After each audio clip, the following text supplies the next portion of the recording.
everyone. Welcome to the Chicago Justice Show. Thank you so much for tuning in. I'm your host, Tracy Siska. I'm also the executive director of the Chicago Justice Project. You can find out more about our transparency and accountability work at chicagojustice.org.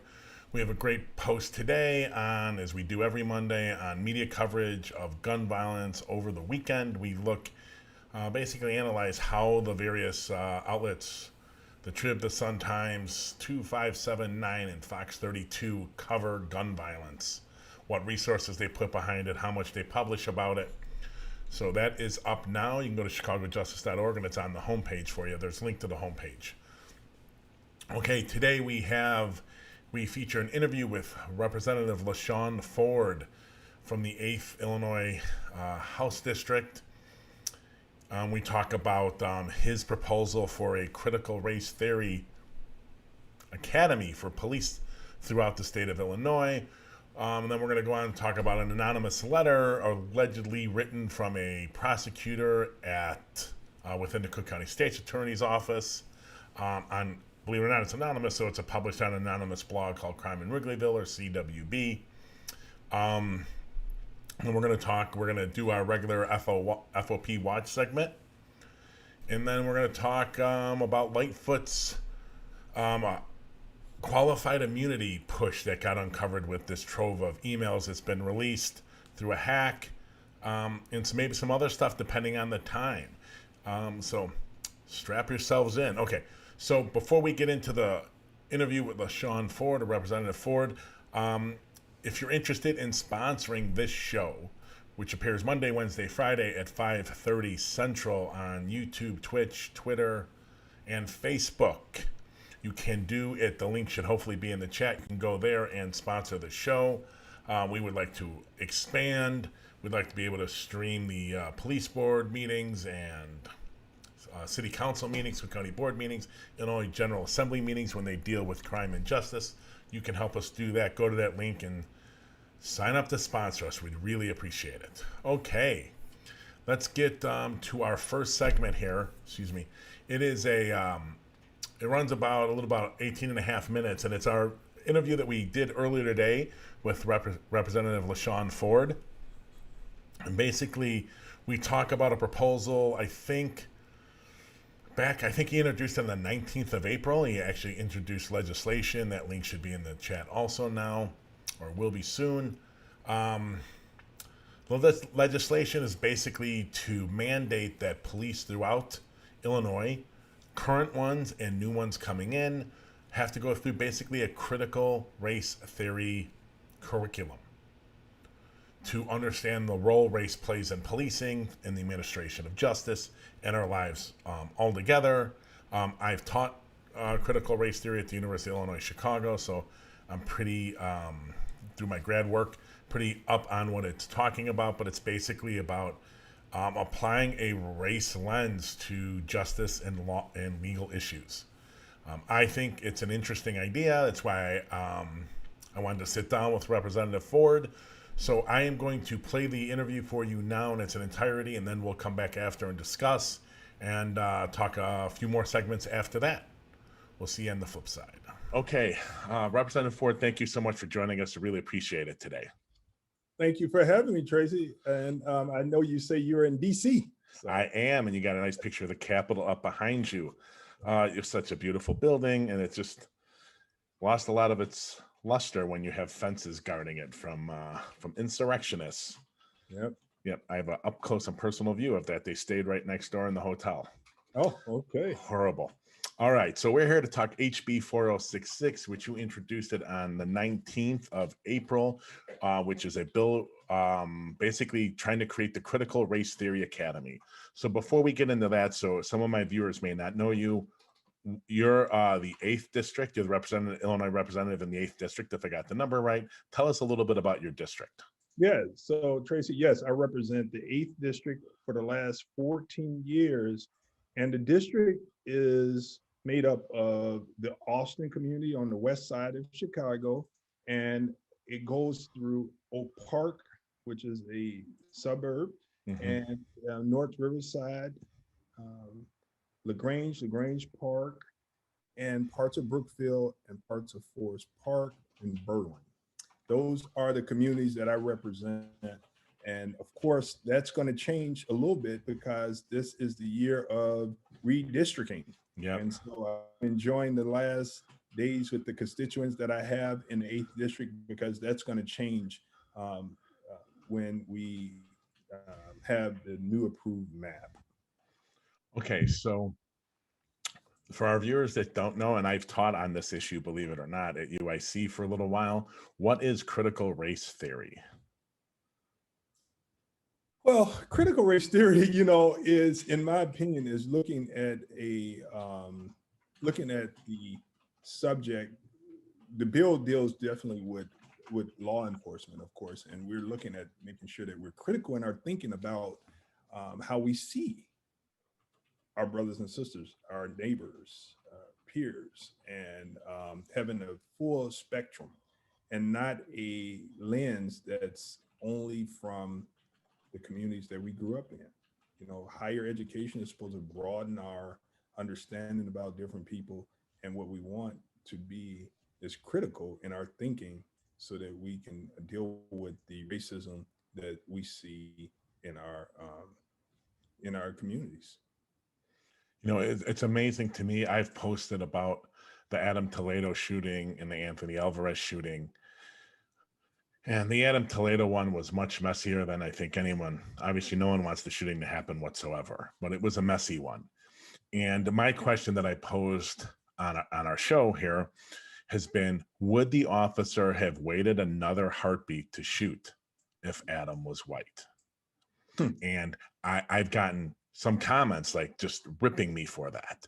And I'm like, you can't, this is one of the things about critical race theory. It's like, you can't ever think that any interaction doesn't have some element of race in it, especially when it's in policing or the justice system. So yeah, you're right. You have to, because there is no doubt, Tracy, in my mind that a police officer, whether that person, the police is black, white, Hispanic, Asian, it doesn't matter. When they see you, Tracy, they don't see me the same way. Your white skin has privilege, and you shouldn't be ashamed of it. But people like you do a good job because you let it be known. Yes, there is white privilege, and we have to make sure that we use our wherever we're at in life, whatever color of our skin, to educate people so that we can learn to respect one another. So there's no doubt that the interactions with white people and black people have always been different. And until we learn to respect one another based on the fact that we're all human, we're going to continue to have this problem. Yeah, I went to a conference. God, I'm old. I went to a conference 25 years ago in Boston, and one of the speakers, one of the people giving a talk to a small group, was this professor, I think researcher named Eleni Featherstone, and she asked one question to the group, and it was mostly white kids. What does it mean to be white? Right, and none of us could answer. And she says, "Yeah." I asked that because I knew you wouldn't be able to come up with the answer because that wasn't in the discourse at the time, right? She goes, "You know what it is? It's never having to think about the color of your skin." Yeah. And you know what? That's absolutely right. If I've never heard that question, but if you ask a black person, what does it mean to be black? And that there would be a lot of dialogue on that. Right. And I was out I internship 15 years ago in New York, and I was staying with a black couple. He worked at the same organization, let me rent a room in Bed-Stuy, Brooklyn. And he took me out my last night there. And New York is so big and has these niche communities. We went to a bar that was frequented by Black Africans, right? And I was literally the only white person in there. And that dawned on me. And whether the fact that I was different, I noticed it. Whether or not they did, I don't know, but I noticed that it was just an odd experience for me. And it dawned on me, and we talked about it while I was there with Mike. He's like, "Yeah, you don't get this much, do you?" I'm like, "No." Right. He was like, he goes, no, I'm not criticizing you, but it's like, no, I don't have to deal with this. Right. Yeah, you're a minority for a moment. Yes, exactly. Then we had a beer or two and we moved on and everything was fine, but it was something that I've never really had to deal with. Okay. So why is there a need for the academy? I think there is a need for the academy. One, whatever profession you're in, you should want to do better, and you should want to um, improve on your ability to serve the people that you're serving. So in policing, in law enforcement, whether it's in Illinois or in any other state in the union, racism has been identified as a problem. There's no doubt. Wherever you're at, racism in law enforcement, in education, every facet of our profession, racism has been identified as a problem. We know that racism is in law enforcement, and we want to help people understand how to better serve the people that they have to protect. We know that we're not putting a law enforcement in a situation where we're saying that we're going to put accountability on you. We're saying with this here, we're saying we want to work with you and help give you a greater education on people.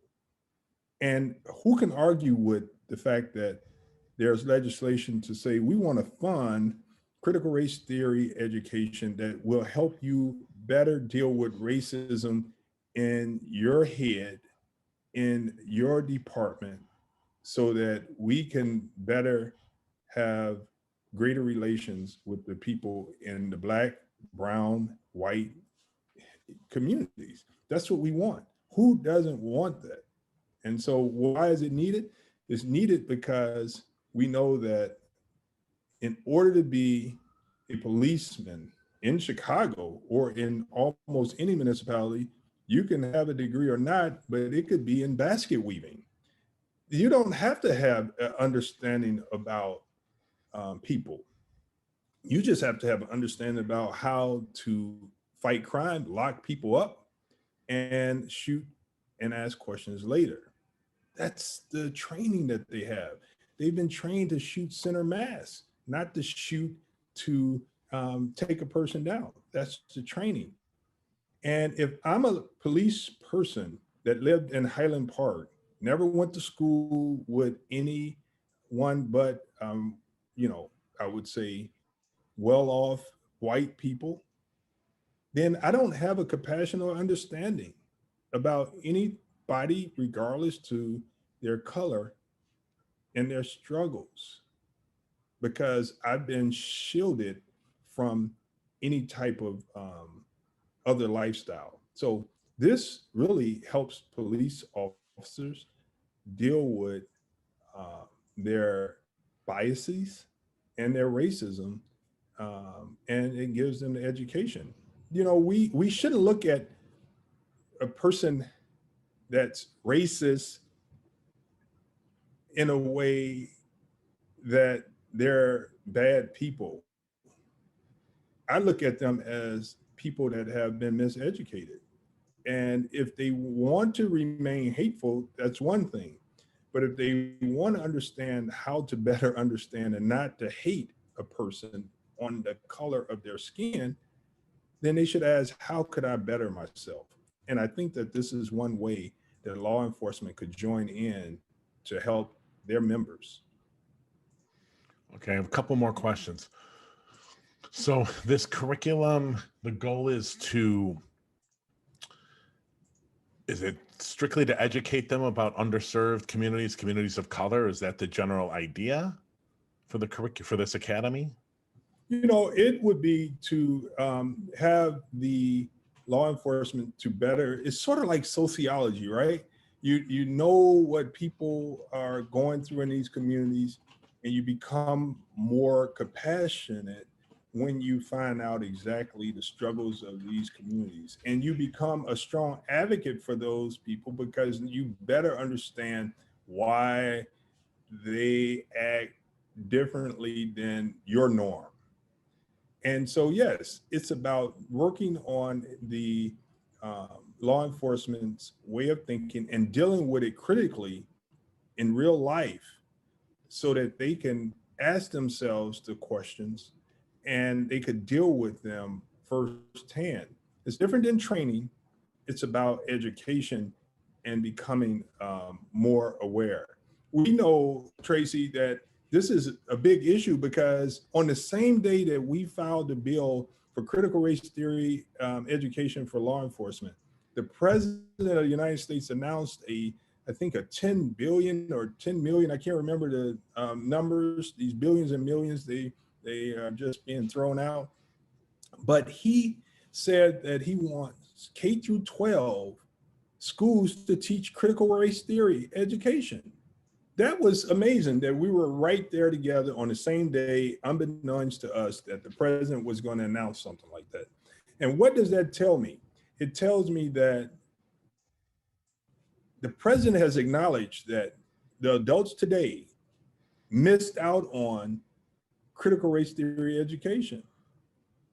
And so he's saying, moving forward, this is something that we cannot afford for students to go through being educated and not have, because we know that people have their biases about people. And so it's obvious that people our age missed it. We have to catch up and make sure that we provide it for law enforcement and even doctors and teachers and reporters. Everyone needs it to better be aware of who they're dealing with and how to respect people moving forward. Yeah, there's no doubt. I mean, I think the academies, the police academy here in the U.S. is too short, and it doesn't teach them. It doesn't make them as well-rounded as they need to be. You know, a friend of mine that just recently retired from the academy, who is like a voice lost in the wilderness, he tried to tell his officers, you have to understand the people you're going to be dealing with. Right. We are in Chicago, because so many systems are broken. We are the first responder of first choice rather than last choice, because nothing works. No one, they can call 911 and they can get us out there. No other city agency responds like that. And you have to understand, you're going to deal with people in their worst situations. Yeah. And that is the absolute truth. I think, you got obviously a negative response. Who would have figured, from John Catanzara, the head of the FOP in Chicago, Mr. Accountability himself, for 50 complaints against him, mostly from other officers. It's amazing as that is. But I don't understand how cops think, or their unions think, they're as well prepared to deal with what they deal with on the street as they should be. And how, people have talked about defund and all those things, how the cops aren't there and saying, yes, can we not have to respond to things that don't have violence? We don't want to go to those things. We'll be called in if something happens, but can you take these 10 or 20 things just off our plate immediately? City, do something. Get those off our plate. I don't understand. They just want to keep it's a power thing. They just want to keep everything under their domain. And I think that is a union and leadership in the department, the city, and the police unit especially, doing a disservice to officers. Oh, amen. Tracy, I said that too. I wrote something about that. I said, if the police union wanted to learn how to protect its members, they would take a page out of the Chicago Teachers Union's playbook. They fight for their members and they demand the best situations and conditions for their members, resources, and ultimately teachers have great representation asking for what's best for teachers, which ultimately should be best for students. Now, if the law enforcement, the police union said, I'm gonna do just what Tracy said. Why do I have to pull a car over because they have air freshener in their window? Yeah. Or in their rear view, yep. That's not right. That it's a crime. I gotta pull someone over because they have an air freshener in their rear view mirror. Why do I have to respond to these type of things? And why would a police union not be fighting for their members to all have bulletproof vests? Yep. They need to be fighting for that. why wouldn't they be fighting for body cams so that they could protect their members from any problems that they may face? That summer team that how the department leadership I think all needs to go. They need to clear cut the top 10% in my opinion. How that summer team, community response team that David Brown put together of 300 officers, many of them didn't have body cameras.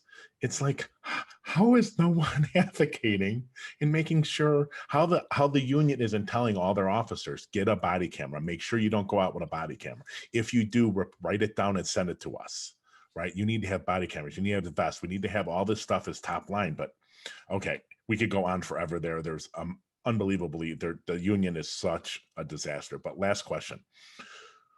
So this is, if I read the bill right, this is critical race theory, or CRT. I called it CRIT when I taught it at UIC.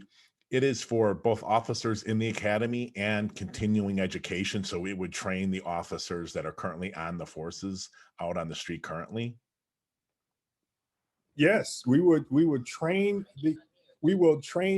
the officers out there, not train them, we will put them in a training, but not a training, it would be classes, not just training. That's the difference. They have this critical race theory training, but we need it to be an education. And before you become a law enforcement agent, you have to take these classes. All right, I think that's a wonderful idea. I'm really looking forward. Hopefully this bill moves forward. Can't wait to see the continuing response. The union is not really up on race things. Representative LaShawn Ford, thank you so much. I really appreciate it being with us today. Thank you so very much. And I really appreciate you understanding and being open to the idea. And I think that if the police union president was smart, he would be open to saying, okay, I want my members to be the best that they could be. And who denies education? No one that has a right frame of mind would deny education.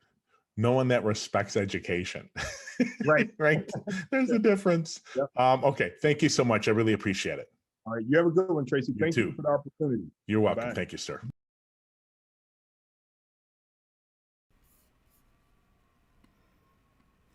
All right. So we are back. A really interesting conversation. I'm sure I'm on the record on the show previously. I'm sure when I interviewed Barry Friedman from the policing project at NYU Law School, we talked about this. And it's getting close to a year ago now on the show. I am for a much longer police academy duration. I could see ways that CRIT, what we used to call CRIT in grad school, critical race theory, could be interwoven into it. I'm a little suspect in the end about how much that will help the problems that are endemic in policing. I just don't know. I hope it does, but I'm suspect, like I am suspect about a lot of reform efforts that keep seeming to fail us. That's bottom line. They fail us pretty regularly, as we have seen time and time and time again. And it's certainly, we do not have a fraternal order of police. The union itself, the people running the union, they're not going to be endorsing anything like this. They don't endorse any reform, really. Let's be honest. We'll get to them in a couple of minutes. We're going to move on to our next segment. And this one is about, as Lightfoot ponders, that's a Sun-Times article by Frank Main, Fran Spielman, and I can't get the last name there. But the title is, as Lightfoot ponders a fix, city handling of fatal shootings by cops continues to violate state law. I'm going to question that a little bit. I don't know. First of all, let me give you some context about what they're talking about. In our morally bankrupt, at least back in 2016, morally bankrupt, useless, corrupt, unbelievably disgusting Illinois General Assembly, they passed a law that says that if there's going to be a criminal investigation of a police-involved shooting, it must be from a homicide-trained person that also has to be a sworn officer. So currently, police shootings are investigated by COPA, Citizen Office of Police Accountability. Those investigators that investigate police shootings are homicide-trained investigators. However, they are not sworn officers. Now, tell me, Chicago, Cook County, Illinois, United States of America, do you trust a cop to investigate another cop shooting? Even with COPA and the predecessor, the Independent Police Review Authority, they almost never found. I think IPRA found one police shooting in their entire time not within regulations. I don't think COPA's found one, although it looks like Anthony Alvarez may be the first. So it's not like they keep saying cop haters and all this. It's not in the data. It just isn't in the data. So anyways, so what the FOP, the Fraternal Order of Police, are saying is that because COPA investigators are not licensed, are not sworn officers, they can't investigate shootings. So they're talking about I guess what happened is this has also come up in the consent decree that Maggie Hickey is recommending some kind of like state police or the Cook County Sheriff's. Yeah, because competence, that's what you want. Raise your hand, you have confidence and independence in the Cook County Sheriff's Office investigating Chicago Police Department shootings independently? No. Illinois State Police? No. They do not have a track record of being independent at all. There's probably countless, if we did some deep dives, we could countless times that they perjured themselves or lied or filed out false police reports. The one that sticks out in my head is Robert Rusk. Go look up that shooting many years ago. And all the lying and deceit that went on there from the CPD, the state police around the scene. I don't know. There's all these suggestions. The federal monitor, Maggie Hickey, who's not federal monitor, but she's overseeing the consent decree. She allowed the CPD the city time to switch over who's investigating these shootings the city hired Hillard Hines, started by Terry Hillard, an ex-police superintendent who's not a good guy whatsoever. They studied and they came up with recommendations. The recommendations were given to Lightfoot administration July of last year, and she's been sitting on them. Now, let's see. Why would she sit on them? Let's see. Wait a minute. In the midst of the protest nationwide and unrest, these reporters and the federal monitor, or Maggie Hickey, the consent decree monitor, wanted Lightfoot to remove COPA, pretty much, from investigating police shootings in the midst of a massive nationwide protest for the murder of a black male by a white cop on video. Yeah, no, she wasn't going to do that. I don't know what the solution here is. I think one of the solutions is the morally bankrupt General Assembly get off their butts and change the law. One, being a sworn officer, ridiculous. The other possible solution I see is that the state's attorney's office hires some trained homicide investigators, and they do the criminal investigation, and COPA just investigates for misconduct and whether you're going to be fired. From our understanding previously, COPA and IPRA would stop the investigation whenever they thought it started trending over into criminal activity. They would stop it and pass it off to the state's attorney. What it can't be done is passed over to the state police solely, or the Cook County Sheriff's, or the Chicago Police Department. No, communities aren't going to buy it. They're just not going to buy that reality. I understand that it's a law and it's got to be changed, but it's horrible. Here's a quote from John Catanzara, FOP president. Mr. 50 complaints against him, mostly internally, because that's how good of a cop he was, that all his partners imagine the blue wall of silence, all his colleagues and stuff just felt compelled to break the blue wall signs and complain against him. That's how good of a cop he was. So let's give it. Here's the quote from the Sun-Times. The fatal police shooting of 22-year-old Anthony Alvarez on March 31st is a perfect example of COPA getting out above their skis. Catanzara says the department didn't want to strip that officer, but COPA couldn't wait to recommend for that officer to be stripped of his police powers. That's already telling you it's a biased investigation from the get-go. No. What the law says is the police department can look at an incident. It was caught on videotape. There's not much else that's needed, my friends. They looked at the videotape and they said there's a good chance this is a massive violation of policy that resulted in them death. So as we are empowered with recommending, we recommend you strip them of their police powers. It's all within the law. They didn't go over anything. They're not above their skis. They can order it stripped. But that's the BS you get from the police, the FOP. Why they keep going to him, I don't understand it. And if you are going to quote him, they need to put in what I just told you. He has 50 complaints against him. And every time they quote him, they should start, before you read this, understand where this quote is coming from. He's got 50 complaints against him. Okay, so we're going to go on to our next segment, which we have just a great transition here. It's our FOP Watch segment, Fraternal Order Police Watch segment. This is from, the Friday updates. We check on them every week now. Every Friday, John Catanzara, the FOP president, posts a video to YouTube to the FOP's website channel. And we take a look at them and try to mine them for interesting information to keep you up to date on the propaganda and ridiculousness coming from the FOP. So first clip.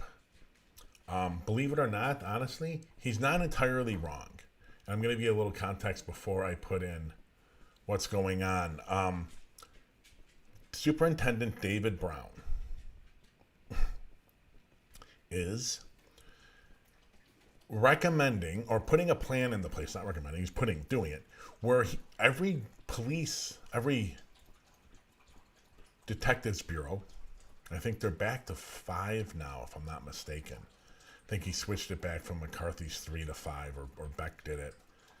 They have to have a team ready to go at a moment's notice to get in uniform and do regular police activities, which is now sitting guarding properties.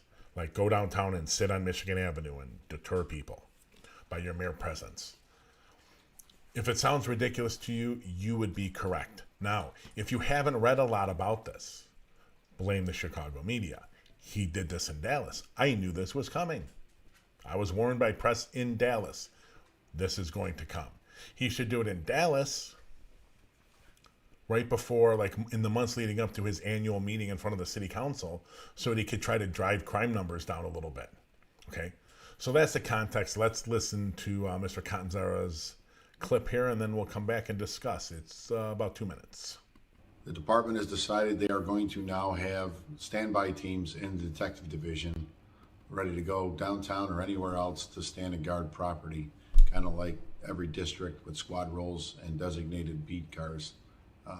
Pretty ridiculous to think you're paying a higher grade officer to be deployed downtown or wherever the case may be on a moment's notice when there's clearance rate issues, caseload, just volumes of stuff for these detectives to do, and they're just going to make it worse.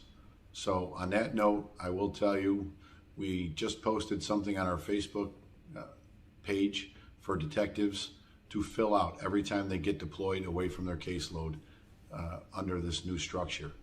It will be out on the website and email blast very shortly. Please redistribute it to all detectives. We're asking you to fill out that to from every time you get deployed away from your assigned duties, so they cannot say you're in dereliction of your duty responsibilities by not closing out cases in a timely fashion. Okay, so he's not entirely wrong. It's a joke. And I don't see why you would rip detectives out of what they're doing to go sit on property. But this is Brown being Brown. We knew this was coming. These kinds of ridiculous stunts are what made up a lot of what he did in Dallas. There's going to be a lot of crime data manipulation coming on soon, and changes in how they take reports and classify things, because that's what came in his Dallas history. You wouldn't really know that because the Chicago media hasn't reported on it. We're going to. We're in the midst of that research. So let's go to clip number 2 here. And this is about Sidney Roberts resigning in this as Chief Administrator of COPA, the Citizen Office of Police Accountability, and the recent troubles in the State's Attorney's Office, fallout from the Adam Toledo bond hearing fiasco. Sorry. There's been a lot of changes in the city, especially over the last month. Now, COPA's thankfully losing their chief administrator, who's been an absolute disaster at COPA, just running that organization into the ground over police officers on the way there. Yet again today, COPA produced additional charges during an interview that were very generic in nature, expecting the officer to give a statement on the generic charges that they were just adding. So when they exercised their right to respond within 72 hours and requested further details about the allegations being added to the complaint, COPA refused, said they weren't going to expound any more than the generic version that was already given. I mean, it's disgusting what they have become. We are exploring all legal options to attack COPA, but as dysfunctional as they've become, it's no mystery that Sidney Roberts is running for the hills as fast as she can. There's some strange connections between COPA and other comments and things, situations that have occurred in the city as of recent. I don't know if they're all connected or not. Time will tell. This will definitely all wash out. You add that to the changes at the state's attorney's office, where disgustingly the state's attorney forced another career prosecutor to fall on the sword because she couldn't accept blame for her own failings as the lead prosecutor in the county. It goes to her desk whenever something goes wrong, just the same as it comes to mine. But she literally will throw anybody under the bus to refuse to accept responsibility. To anybody who's watching this that voted for her, you're getting exactly what you hoped for. And the homicide rate and the shootings that have plagued this city have only increased. And you could look in the mirror, you got no one else to blame for electing politicians like that into office. Well, if it ain't the pot calling the kettle black, for sure. Mr. Catanzara takes responsibility. He owns it. He's had 50 complaints against him. 50. Mostly from internals. Internal. Bosses, fellow officers. 50. You speak to him, he thinks that 100% of them, all 100% are unjustified. His suspensions, 2-3 suspensions, totally unjustified. Where is that taking responsibility? And someone also has to explain to me what Kim Foxx needs to take responsibility for. I don't understand what she did wrong. She empowered people to do their jobs. They didn't do it. So she's in trouble for not micromanaging people she put in charge. I don't remember her name, unfortunately, but the one who just was forced to resign after 26 years. Why does Kim Foxx have to? She's number 2 in the office. Why does Kim Foxx have to micromanage what she does? Can't the number 2 just take charge and do what she's empowered to do? I don't understand. We're suing Kim Foxx. I am not a fan transparency-wise. I just don't understand what people they're talking about in that. But it's not. It's haters. If it's not race, it's your gender, their political look, how they're treating soft on misdemeanor offenses. Yeah, it's political. It has nothing to do with what actually happened, because you can't publish anyone. They all hate her, so it must be her fault. Don't worry that you're a mid-level manager and you have responsibilities, or a senior manager, you have responsibilities, they didn't do it. What do you do when that happens? As the boss, you fire people. Okay, we're going to be right back after this 1 minute of information about our CJP's Nation program, and we'll come back for a couple more segments. Join a group of engaged and committed individuals advocating for transparency and accountability in the local justice system around the country. Get engaged through crowdsourced research projects, digital activism, public policy advocacy, or become a social media ambassador. Our criminal justice system will not reform itself. Communities must demand it. Transparency can be the fuel for justice our local communities need to combat the weaponizing of data by our justice system. Transformation of our justice system cannot occur until we know exactly what they are doing and who they are doing it to. Get involved today. CJP Nation.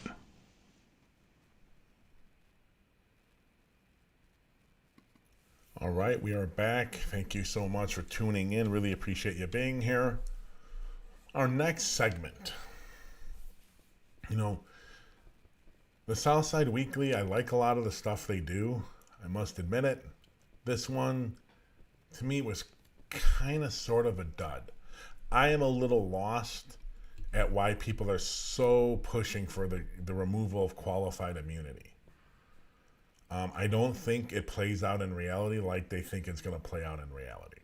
So here's an article from the Southside Weekly with the title, Lightfoot quietly lobbied for qualified immunity.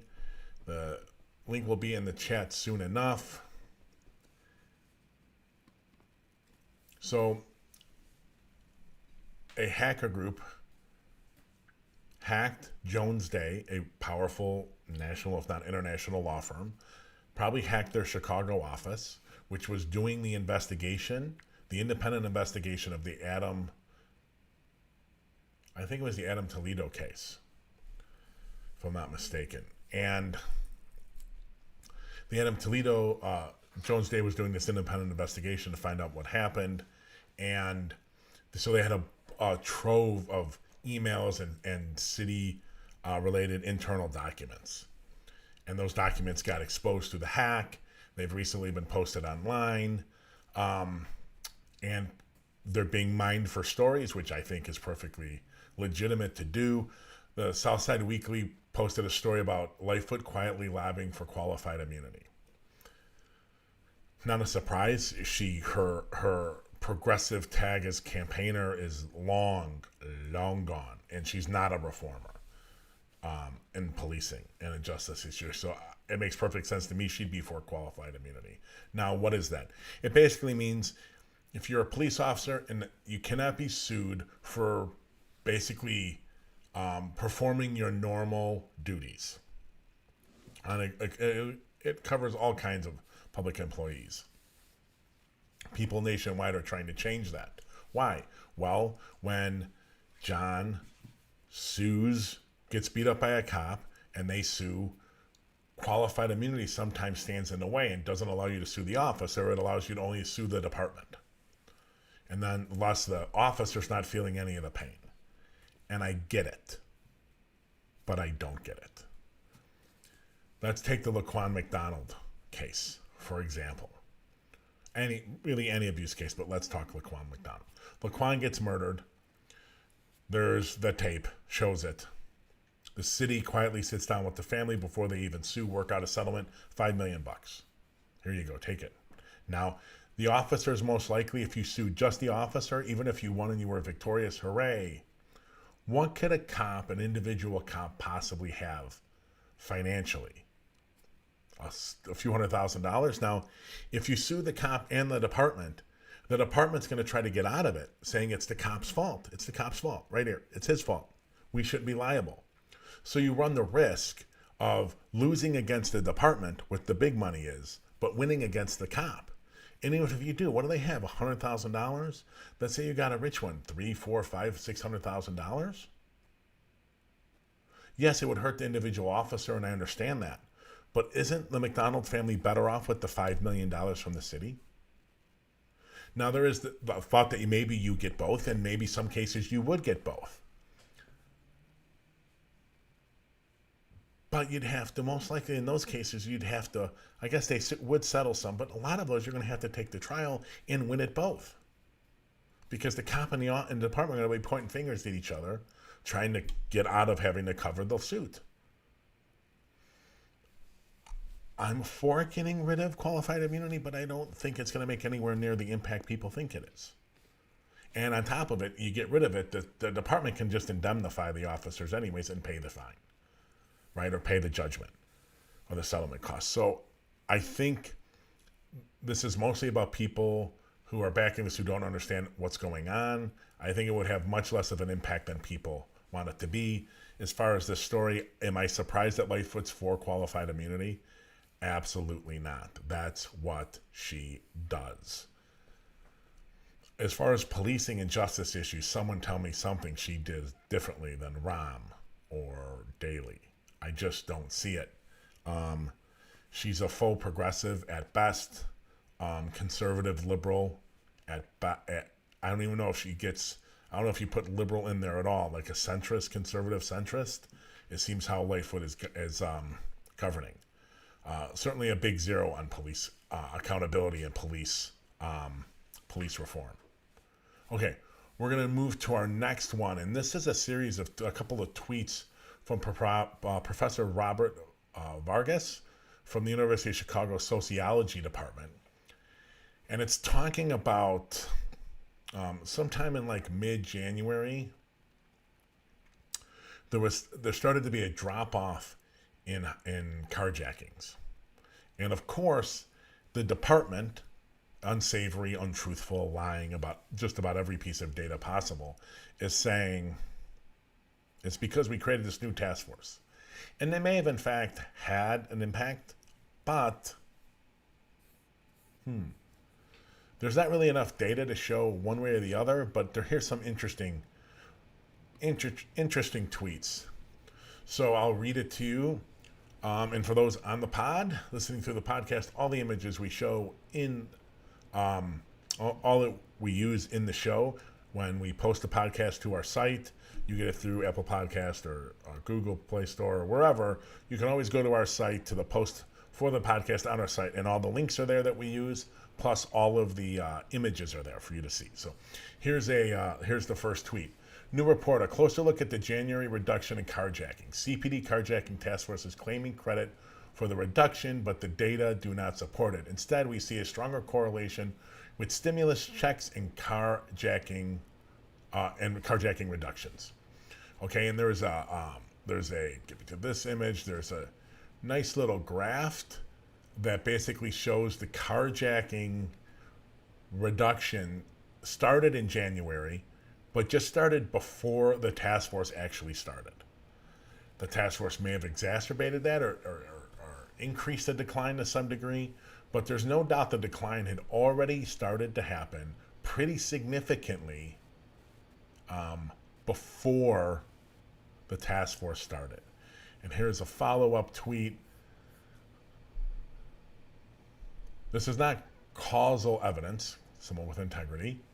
Rather, CPD analysts do not account for a plausible alternative explanation that the cashing of stimulus checks from December, January may have contributed to reductions in economically motivated carjackings. And one last tweet. Unfortunately, we can't evaluate economically motivated carjackings because the CPD still refuses to share data about the number of cars that have not been recovered.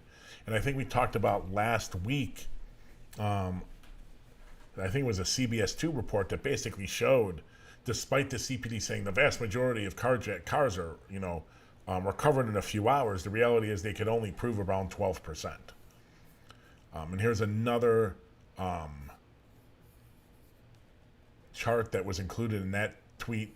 And you can see just from this that the professor makes an interesting argument that it's quite possible that the stimulus checks had a greater impact on at least the start of the decline, which, by the way, was pretty steep by the time the task force started, than actually the task force itself.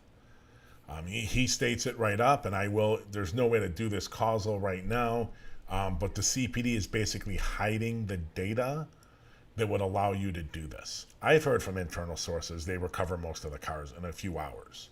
They're joyrides or they're used for crimes and dumped. That may be true. The CPD is hiding the data to prove that. And let me tell you, ladies and gentlemen, where there's smoke, there's fire, especially with the CPD. If they are hiding the data, then you know right away that there's something there they're not telling us. Okay, let's move on to our next segment. I'm glad this article got published the way it did. I think it's Jason Meisner in the Trib. Even in Chicago's crowded history of FBI cooperators, Danny Solis's deal stands out. And it does.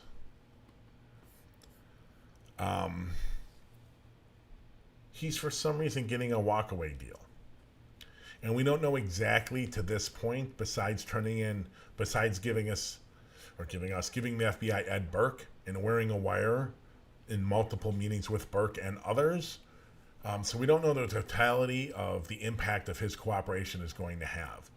But Danny Solis basically got a deferred prosecution deal where he won't even be prosecuted for corruption. Now, he's bringing down a pretty big fish in Ed Burke. It certainly seems like he was extremely consequential to that prosecution. He got in early. He cooperated almost immediately. And he basically delivered them Ed Burke. And so to some degree, I understand why he's getting the deal. And it's an interesting article. I think people should read it. And there's a really good job of talking to other cooperators about other cooperators and the levels at which they got into the system. Because it's not a one-to-one comparison. Some of the cooperators, it seems like they did a lot, but they were late in the game. And they ended up flipping, and only providing minimal amounts of information on other bigger fish. So it's not that they didn't do anything, it's just that they weren't very consequential to the prosecution. One of the other reasons why I love this story and why it appeared, because it gave me the chance to talk about this piece I'm bringing you right now, which is the Tribune went back and pulled quotes from when it got released that Solis was cooperating and had more wires on city council people, aldermen. And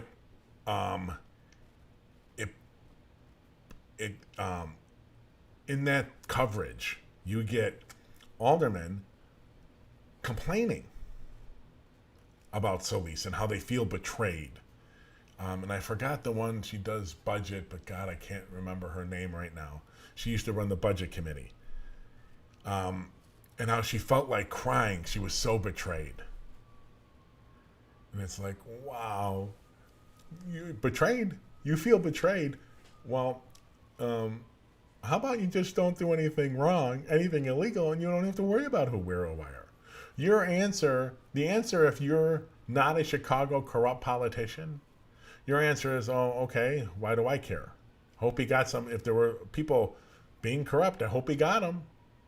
Take them out. Why do I care? Nah, I haven't done anything. Wear a wire. Not I feel betrayed, I feel like crying, we don't do it, that's what a rat does. Only in Chicago would a public official, not only, but it seems like it's only in Chicago, would you get a public official. When it comes out, another one has cut a deal that you'd say, oh my God, he's such a horrible rat. I just think it's hilarious. And I can't remember, I remember her face, but I can't remember her name.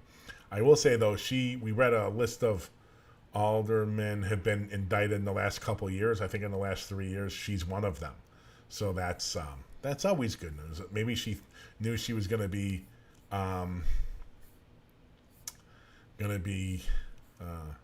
maybe she's doing corrupt stuff and she knew it. Okay, we are going to move on to our last segment of the night, and it's a article. I wouldn't call it an article because that makes it news. This is a post at the Political Shop disguising themselves as a media outlet called CWB Chicago, which used to be Crime in Wrigleyville and Boys Town. It used to be a blog. Now it's more of it was a political operation from the beginning. Now it's worse, but now it's even more pretending to be some kind of news outlet. And it basically says, prosecutor pens letter as top Fox deputy is forced out. We're holding on by a thread, Kim. Well, here's a reality, ladies and gentlemen. Change is hard. As I've talked about earlier, Fox got elected to be a reformer. Fox got elected to change the office. If you look at the state's attorney's office from Daley, even prior, before Daley, God, when they killed Fred Hampton, right, in the 60s, it's been an office that's 100% aligned with the police department, not providing their check and balance role that they're supposed to. In the Burge years, from the early 70s to the early 90s, they were heavily involved in facilitating and not preventing torture of suspects on a mass scale. And that basically put an end. They helped with their corrupt actions, with the actions of the Chicago Police Department, John Burge, helped put an end to the death penalty in Illinois, single-handedly. After the corruption by Anita Alvarez, the same activities covered up for Daley's nephew who killed someone, and then covered up the Jason Van Dyke, Laquan McDonald murder. She got hired in to shake things up. So what happens? The people she's supposed to shake up and get out of the office or face reform are complaining. Who didn't know that was coming? In this case, and the thing they're talking about is mostly the Adam Toledo bond hearing. The prosecutor went into court and gave a police-supported version of the events, because the kid really didn't have a gun in his hand when he was shot. He had it a few moments before, but not at the time he was shot. He should have known what he was going to say was the first public version of what happened outside what the police said, so it was going to blow up. His boss, who I can't remember her name now, this is what this is written about, she was forced out because she was the one that was supposed to read the proffer and make sure it was good to go, and if there were questions, alert Fox to make sure she read it before it happened. That never happened. People didn't do their jobs. The prosecutor did the bond hearing, got suspended that did an internal investigation. The internal investigation came back. Guess what? Second in charge, you got to go. You didn't do your job. Now, prosecutors in the office are complaining that people are being held accountable for not doing their job. What do you want? And if we cycle back to a few earlier segments, you got John Catanzara, the FOP president, 50 complaints, never been held accountable really for anything in his career, talking about how people need to hold Kim Fox accountable and you got what you voted for. We did get what we voted for.